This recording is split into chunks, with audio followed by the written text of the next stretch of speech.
Those phones, hand them over. On what grounds? Where'd they get them? I need receipts. This is illegal. Step back. Ma'am. Picture what's unfolding in this airport terminal. A seasoned police officer, a distinguished grandmother, two excited children with new iPhones, a busy gate area, and a confrontation about to explode into a $7.3 million catastrophe. Stay with me, because Officer Jason Sanchez just demanded receipts from the wrong family. That grandmother is Mariana Luna, 62 years old, 30 years civil rights attorney, undefeated in federal court, and the architect of 3 landmark discrimination cases that reshaped policing nationwide. Sanchez just accused her grandchildren of theft based on nothing but the color of their skin. When this body cam footage surfaces, when the depositions reveal what he said off camera, this is going to trigger a complete transformation of how airport police interact with travelers they've already decided are criminals. Drop a comment if you believe Sanchez just threw away his career over an iPhone. This is not just any grandmother. This is constitutional expertise meeting racial profiling, and profiling is about to pay the most expensive price of its life. Mariana Luna didn't become a legend by accident. She built her reputation one case at a time, one violated right at a time, one arrogant institution at a time. 30 years in federal courtrooms taught her something most attorneys never learn. The system doesn't fear your degree or your arguments. It fears your refusal to back down when everyone else would have already settled and gone home. Her first major victory came in 1993, a housing discrimination case that every senior partner at her firm told her to drop. The defendants had unlimited resources, a team of 12 lawyers, and political connections that reached the governor's office. Mariana had a single mother, 3 children living in a car, and a recorded phone call where a property manager said the magic words, "We don't rent to those people." 6 months later, that property management company no longer existed. The settlement remained sealed, but the policy changes became mandatory across the entire state. That was just the beginning. Over 3 decades, Mariana dismantled police departments that thought badges made them untouchable. She bankrupted corporations that believed lawyers could bury the truth under mountains of paperwork. She turned body cam footage into billion-dollar lessons about the cost of discrimination. Her record spoke for itself. 32 major civil rights cases, 32 victories, 0 losses. Not because she was lucky, because she was relentless. The legal community knew her name. The NAACP had her on speed dial. Law schools studied her cross-examination techniques. But what made Mariana truly dangerous wasn't her courtroom brilliance. It was her ability to see the pattern where others saw isolated incidents. She understood that Officer Sanchez didn't wake up that morning and spontaneously decide to harass 2 children. He was the product of a system that taught him certain people don't belong in certain spaces, and Mariana had spent her entire career burning those systems to the ground. She specialized in what other attorneys avoided, the cases where the evidence seemed circumstantial, where the discrimination was subtle, where proving intent felt impossible. She developed a reputation for finding the thread that unraveled everything, a slip of the tongue in a deposition, a pattern in arrest records, an email someone thought had been deleted. She turned maybes into millions and suspicions into systemic reforms. By the time her grandchildren were born, Mariana had already changed laws in 7 states. She had testified before Congress twice. She had trained an entire generation of civil rights attorneys who carried her methods into courtrooms across the country. But she never forgot why she started. Growing up in the South during integration, watching her own mother get followed through department stores, hearing her father explain why he couldn't look certain people in the eye. Those memories didn't fade with success. They sharpened her focus. If you believe everyone deserves to travel without being harassed, hit subscribe. Only people who support bullies won't. The report cards arrived on a Friday afternoon in late October. Straight A's, both of them. Marcus, age 10, and his sister Zara, age 8, had crushed their first quarter of the school year. Marcus aced every math test despite the teacher who kept suggesting he needed remedial help. Zara wrote an essay on Harriet Tubman that made her principal cry. When Mariana saw those grades, she didn't just put the papers on the refrigerator, she booked 3 tickets to Ghana. This wasn't a vacation, this was a promise she made to herself decades ago. If her grandchildren excelled, if they proved that excellence runs in their blood despite what the world tries to tell them, she would show them where that excellence came from. She would take them to the motherland. Let them stand on the soil their ancestors were stolen from. Let them see that their history didn't begin with slavery. It began with kingdoms and scholars and civilizations that built universities while Europe was still figuring out plumbing. The planning took weeks. Mariana contacted tour guides in Accra who specialized in heritage trips for Black Americans returning home. She booked visits to Cape Coast Castle, where their ancestors might have passed through before the Middle Passage. She arranged meetings with local families who welcomed diaspora members like long-lost relatives. She packed traditional clothing she'd been saving for years, waiting for the right moment to pass down stories that textbooks conveniently forgot to mention. Marcus couldn't stop talking about it. He researched Ashanti warriors on his new iPhone, the one Mariana bought him for maintaining his grades. He made lists of questions he wanted to ask. What did the ancient kingdoms look like? How did they navigate without GPS? What kind of math did they use to build those structures? His curiosity reminded Mariana of herself at that age, before the world tried to convince her that people who looked like her weren't supposed to ask questions. Zara approached it differently. She was quieter, more contemplative. She asked Mariana if Ghana would feel like home, even though she'd never been there. She wondered if the people would recognize something in her that she didn't yet recognize in herself. She packed a journal to document everything, determined to write her own story instead of accepting the one handed to her by teachers who never looked like her family. The morning they left for the airport, Mariana gathered both children in her living room. She told them this trip was about more than sightseeing. It was about understanding that they came from greatness, that the phones in their hands and the intelligence in their minds and the melanin in their skin were all connected to a legacy that predated American slavery by thousands of years, that no matter what anyone tried to tell them, they belonged everywhere they chose to stand. She had no idea how soon that lesson would be tested, or that a man with a badge would try to teach her grandchildren the exact opposite message in the middle of a crowded terminal. Officer Jason Sanchez was having a slow morning, and slow mornings made him restless. 3 hours into his shift and nothing.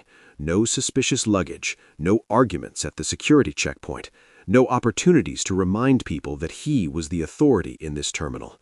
Just endless streams of ordinary travelers doing ordinary things. And Sanchez didn't join airport police to be ordinary. He prided himself on his instincts. 12 years on the job taught him how to read people, how to spot the ones who didn't belong, the ones who looked nervous for reasons that had nothing to do with flying, the ones carrying items that seemed just a little too expensive for their demographic. That's what the training manuals called it: demographic assessment, pattern recognition, reasonable suspicion based on observable factors. Sanchez called it something else when he was off duty and a few beers deep with the guys who thought like him. But on the clock, he used the right words, followed the protocols, documented everything in language that sounded professional enough to survive a complaint. And there were always complaints. People who didn't understand that security required vigilance, that political correctness was making America soft, that sometimes you had to make people uncomfortable to keep everyone safe. He spotted them near Gate 42, an older black woman sitting with 2 kids. The children were glued to their phones, expensive ones, the latest model with the distinctive camera setup. Sanchez felt that familiar tingle, the one that said something wasn't adding up. Those phones retailed for over $1,000 each, and here were 2 children, couldn't be older than 10 or 11, handling them like they owned them. His eyes moved to their luggage. Nice pieces, new-looking, designer brand he recognized from the mall stores he couldn't afford on his salary. The grandmother was well-dressed, too. put together in that way people do when they're trying to prove something, trying to blend in where they don't naturally fit. Sanchez had seen this before, watched enough airport security shows to know the patterns: families using children as mules, kids carrying contraband because officers hesitated to search minors, or worse, stolen merchandise being transported across state lines. Those phones could have been lifted from an Apple store that morning. The luggage could be full of product still in packaging. This could be his bust, the one that finally got him noticed by the federal task force. He adjusted his belt, felt the weight of his badge against his chest. This was what he was trained for, what he got paid to investigate. If these people had receipts, they could produce them. Simple as that. If they had nothing to hide, they wouldn't mind answering a few questions. And if they got defensive, well, that just proved his instincts were correct. Sanchez started walking toward Gate 42. He didn't know the woman's name yet, didn't know her profession, didn't know she had spent 3 decades waiting for someone exactly like him to make exactly this kind of mistake. He just knew that in 60 seconds he was going to ask to see some identification and some proof of purchase, and he genuinely believed he had every right to do it.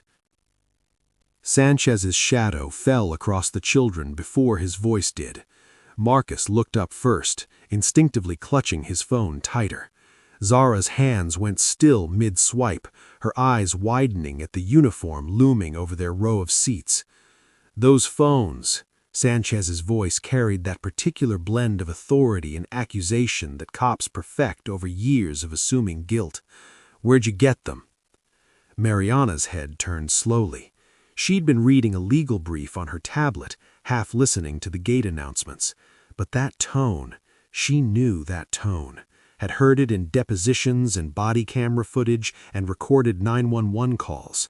The tone of someone who had already decided you were guilty and was just going through the motions of asking questions. "Excuse me?" Her voice was calm, dangerously calm. "The phones. I need to see receipts. Proof of purchase."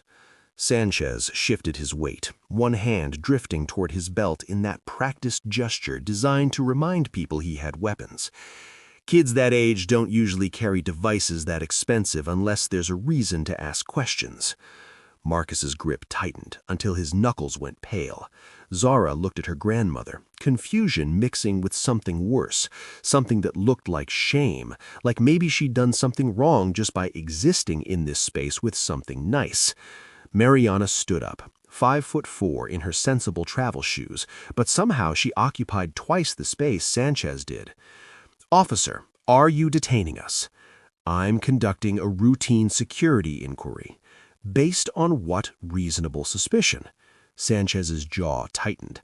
"Based on observable indicators that warrant further investigation."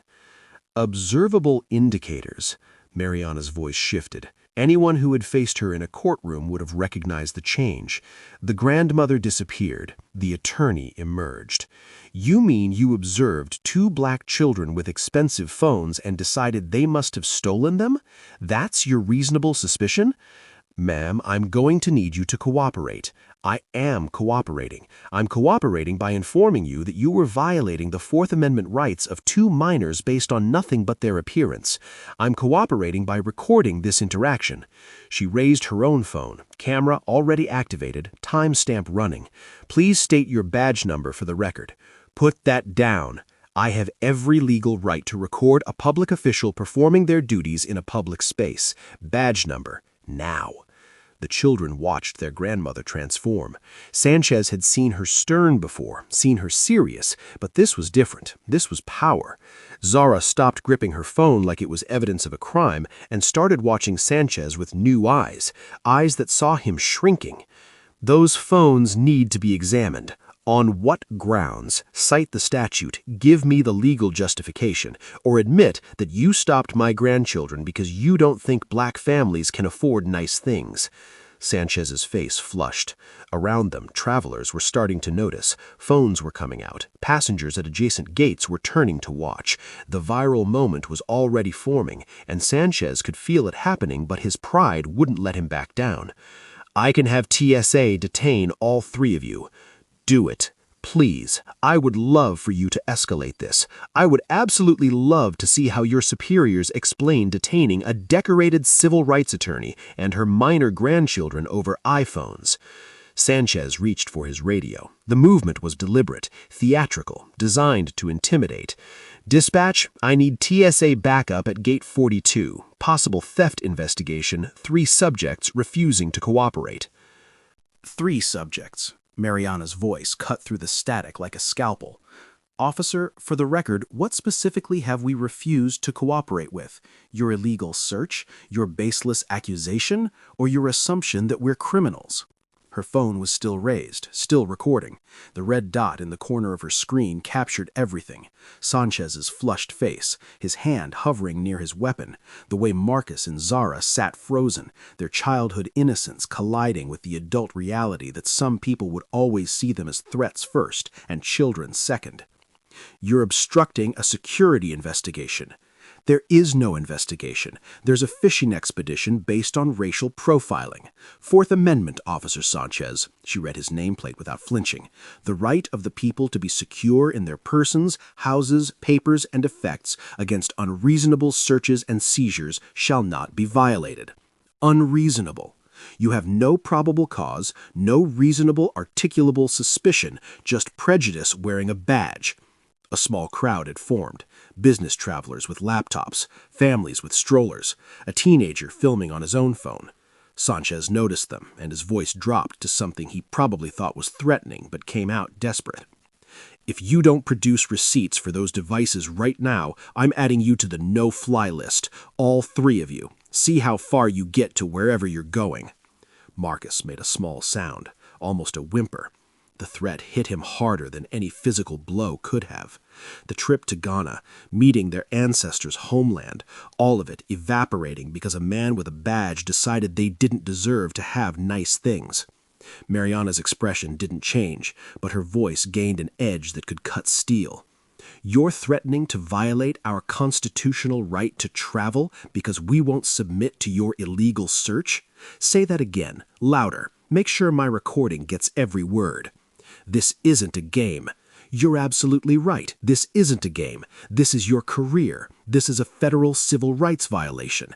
This is the moment you decided that your ego was worth more than your pension. She took a step closer. I'm Mariana Luna, civil rights attorney, 30 years, undefeated, and you just gave me everything I need. The name hit him like cold water. She watched the recognition spread across his face, the color draining, the radio still in his hand but forgotten now. That's right. Google me. I've sued entire police departments into bankruptcy. I've ended careers of officers who thought their badges made them untouchable.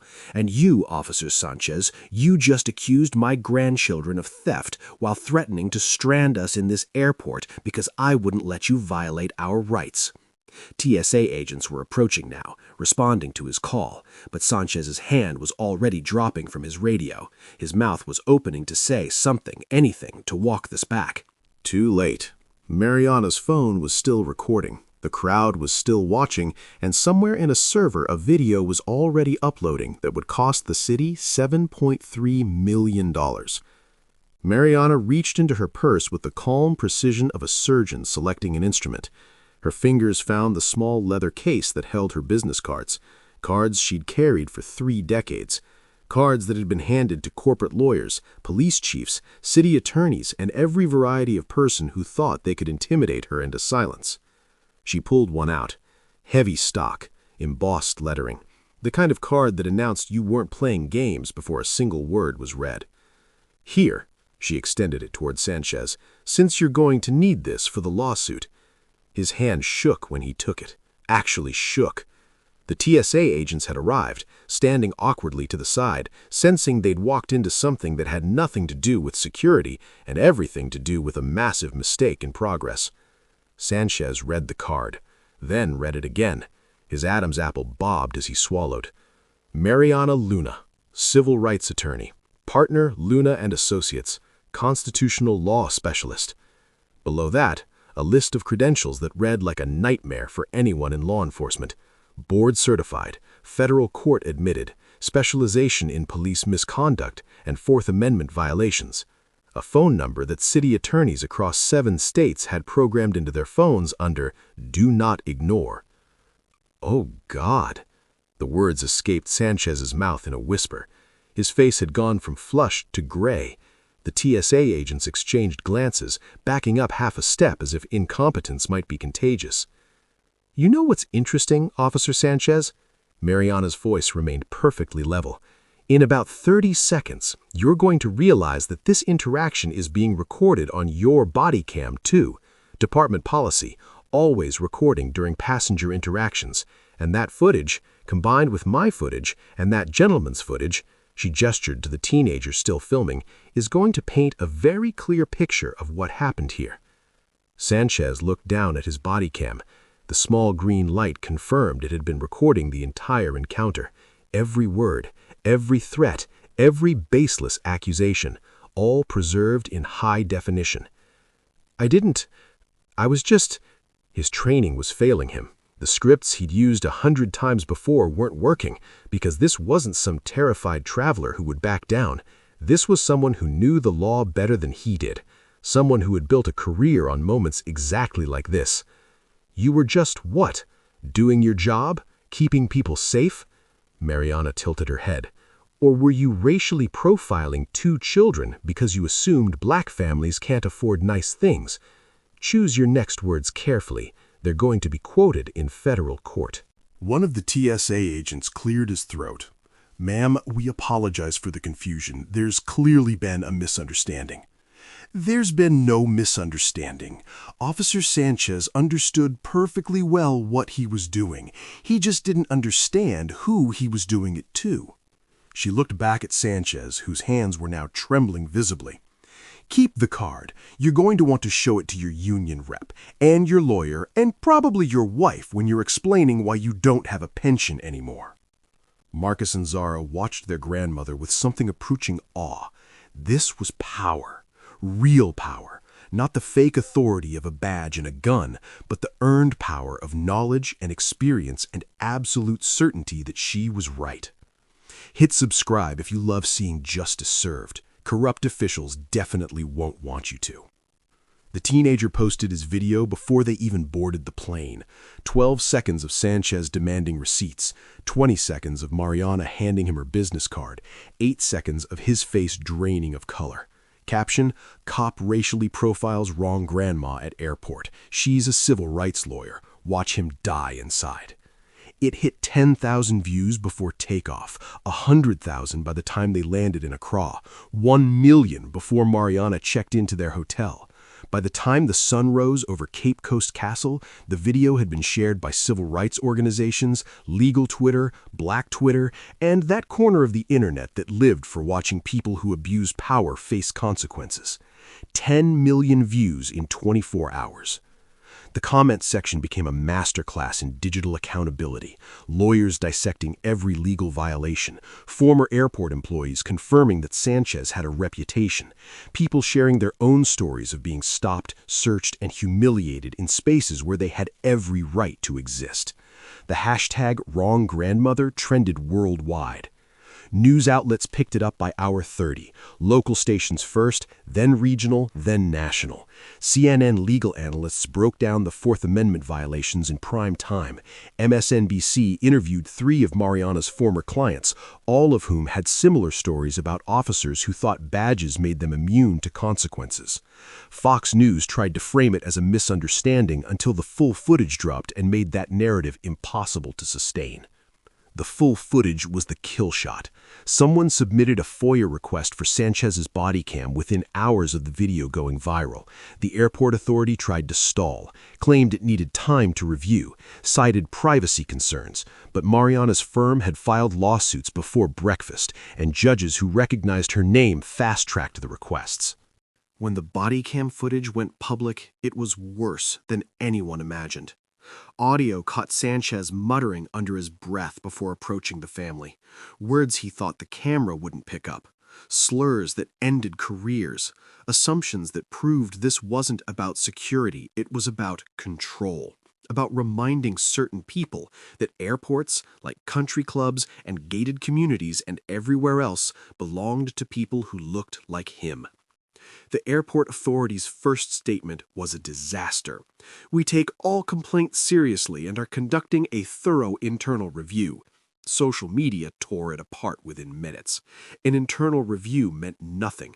It meant delay tactics and cover-ups, and the same officer back on duty in 6 weeks with a note in his file that no one would ever read. Their second statement, posted 8 hours later after emergency consultations with crisis management firms, was barely better. "Officer Sanchez has been placed on administrative leave pending investigation. We are committed to ensuring all travelers are treated with dignity and respect." Too little, too late. The internet had already ruled. The jury of public opinion had delivered its verdict. And Mariana Luna, sitting in a hotel room 7,000 miles away, was drafting a federal complaint that would make administrative leave the least of anyone's concerns. Her phone rang continuously. Interview requests, other attorneys wanting to join the lawsuit, families with similar stories, organizations offering support. She ignored most of them. She was in Ghana with her grandchildren, showing them their heritage, proving that no badge-wearing bully could take that away. But she saved every voicemail, documented every email, built the case brick by brick while standing on the same soil her ancestors had been stolen from, because that's what Mariana Luna did. She turned injustice into precedent, and Officer Sanchez had just given her the perfect case. The federal complaint landed like a bomb 3 weeks after they returned from Ghana. 73 pages, 12 counts, civil rights violations under Section 1983, Fourth Amendment violations, illegal detention, intentional infliction of emotional distress, and the part that made city attorneys lose sleep, a pattern and practice claim that would open discovery into every interaction Sanchez ever had at that airport. Discovery was where cases were won or lost, and Mariana's team excavated everything. Sanchez's personnel file revealed 3 prior complaints, all dismissed during internal review, all involving families of color, all claiming unlawful searches based on nothing but appearance. The airport authority had protected him every time, citing officer discretion and security protocols. But Mariana had subpoena power now. She demanded 5 years of Sanchez's incident reports. The pattern was damning. 87 documented random searches during his tenure at the airport. 74 involved black or brown travelers. 61 involved accusations of theft or contraband. 0 resulted in actual arrests. The numbers told the story his mouth wouldn't. The deposition was surgical. Mariana let a junior partner handle the preliminaries while she sat back, watching Sanchez squirm under basic questions. How do you define reasonable suspicion? What training did you receive on implicit bias? Can you explain why 85% of your searches involve minorities when they represent 40% of airport traffic? Sanchez's attorney kept objecting, kept trying to redirect, kept insisting this was a single incident blown out of proportion by social media. Then Mariana leaned forward and asked the question that ended his career. "Officer Sanchez, when you approached my grandchildren, what specifically made you suspect they had stolen those phones?" Silence. 10 seconds. 20. His attorney whispered something, but Sanchez's face had already given the answer. The devices were expensive. Lots of travelers carry expensive devices. What about my grandchildren specifically? More silence. The court reporter's fingers hovered over the keys. "I want the truth, officer, under oath. What was it?" They just didn't look like they could afford them. Based on what observable factor? And there it was, the moment every lawsuit builds toward, the admission that couldn't be walked back or explained away or buried under legal jargon. The city offered to settle within 48 hours, $4 million. Sanchez's termination, revised training protocols. Mariana's team drafted the rejection before lunch. "We're not settling for money and a promise. We're settling for structural change." 2 months of negotiation. The city kept trying to reduce the payout, soften the reforms, protect their reputation. Mariana kept adding requirements. Independent oversight of all airport police interactions, mandatory bias training with annual recertification, a civilian review board with actual authority, Body camera footage automatically uploaded to a third-party server that the department couldn't access or delete. The final settlement was unprecedented. $7.3 million split between Marcus and Zara's trust funds and a civil rights fund for future cases. Officer Sanchez terminated without pension, and the Luna Protocol, named after the woman who refused to let them sweep this under the rug. Every airport police interaction now subject to quarterly review, every complaint tracked in a public database, every officer required to explain in writing why they stopped someone before they made contact. The city council voted to approve it 6-1. The single dissent came from a councilman who complained about the cost. Social media found his voting record within hours. He lost his re-election by 30 points. If you can't stand power-tripping gatekeepers, comment respect for all. Jason Sanchez surrendered his badge on a Tuesday morning. No ceremony, no handshake from the chief thanking him for his years of service, just a manila envelope, a security escort to his locker, and a walk through the terminal he'd patrolled for 12 years. Former colleagues looked away. Nobody wanted to be associated with the officer who cost the city $7.3 million and became a national symbol of everything wrong with policing. He tried to appeal. The union backed him initially until the membership voted to withdraw support after the full deposition transcripts went public. Nobody wanted to defend a man who'd admitted under oath that he profiled children because they didn't look like they could afford their belongings. His attorney filed motions claiming the settlement was coerced, that the viral video had tainted any chance at fairness. Every motion was denied, every appeal rejected. 6 months after the settlement, Sanchez was working security at a strip mall, making $13 an hour, watching teenagers shoplift energy drinks, and knowing he couldn't do anything about it without risking another lawsuit. His wife had left. His pension was gone. His name was permanently attached to a case study that law schools would teach for decades about how not to conduct yourself as an officer. Meanwhile, Marcus and Zara went back to Ghana the following summer, then the summer after that. The trust fund ensured they could travel anywhere they wanted, learn anything they chose, become whoever they were meant to be without financial barriers limiting their potential. The settlement paid for private school, college funds, therapy sessions to process the trauma of being treated like criminals in a public space. But money didn't erase the memory. Marcus still tensed when he saw police officers, his hand instinctively moving to protect his phone. Zara still asked questions that no 8-year-old should have to ask. Why did that man think we stole these? What did we do wrong? Why did he hate us? Mariana answered honestly, told them the world wasn't always fair, that some people would always see their skin before their humanity. But she also told them they had power, they had rights, they had a grandmother who would burn down any system that tried to tell them they didn't belong. The Luna Protocol was implemented in 47 airports nationwide within 2 years. Thousands of travelers were spared the humiliation Marcus and Zara endured. Dozens of officers were retrained or removed. The case became precedent, cited in courtrooms across the country whenever someone with a badge confused authority with permission to discriminate. Subscribe to our channel and drop a comment below. Do you think $7.3 million was enough, or should the officer have gone to prison? Like and share this video to stand against injustice.